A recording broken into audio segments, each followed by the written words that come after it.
إن ربكم الله الذي خلق السماوات والأرض في 6 أيام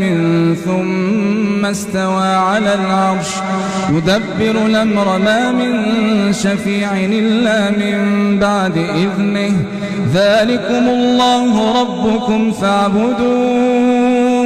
أفلا تذكرون إليه مرجعكم جميعا وعد الله حقا إنه يبدأ الخلق ثم يعيده ليجزي الذين آمنوا وعملوا الصالحات بالقسط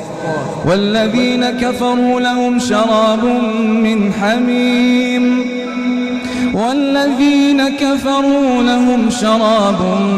من حميم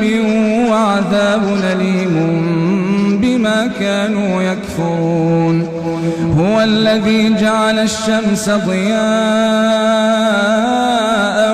والقمر نورا وقدره منازل لتعلموا عدد السنين والحساب ما خلق الله ذلك إلا بالحق نفصل الآيات لقوم يعلمون إن في اختلاف الليل والنهار وما خلق الله في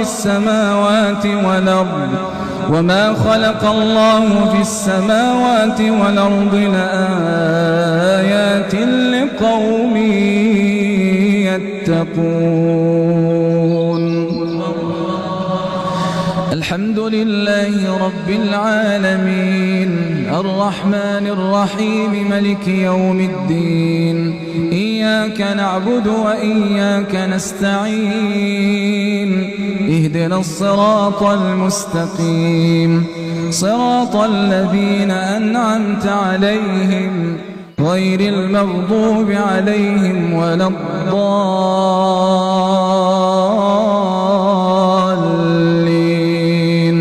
آمين إن الذين لا يرجون لقاءنا ورضوا بالحياة الدنيا واطمأنوا بها والذين هم عن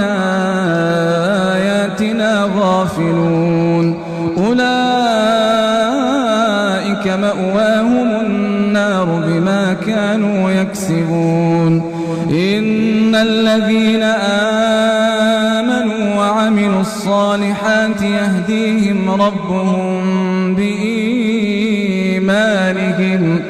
تجري من تحتهم الأنهار في جنات النعيم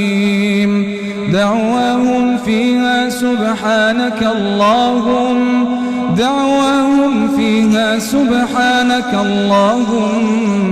وتحيتهم فيها سلام وآخر دعواهم أن الحمد لله رب العالمين ولو يعجل الله للناس الشر استعجالهم بالخير لقضي إليهم